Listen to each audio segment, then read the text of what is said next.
कोई भी व्यक्ति लोकतंत्र में आकर के बिना चुनाव लड़े हुए सत्ता में बैठ सकता, उसको चुनाव हर हाल में लड़ना ही पड़ेगा। लेकिन हमारे देश में चुनाव दो प्रकार, एक होता है प्रत्यक्ष और दूसरा होता है अप्रत्यक्ष।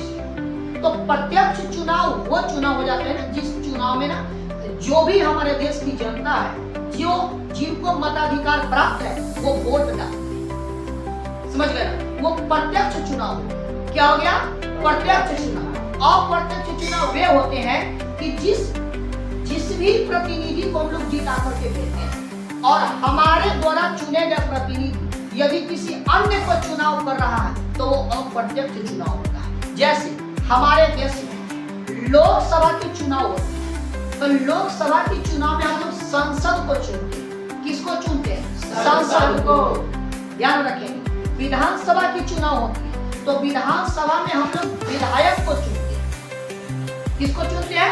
विधायक को। हम लोग वोटिंग विधायक को करते हैं और नहीं तो सांसद को करते हैं। अब बन क्या जाता है? विधायक को वोटिंग किए तो बन गया मुख्यमंत्री और सांसद को वोटिंग किए तो बन गया प्रधानमंत्री। और यही हो रहा है। जबकि बताइए हम लोग डायरेक्ट प्रधानमंत्री को वोट देते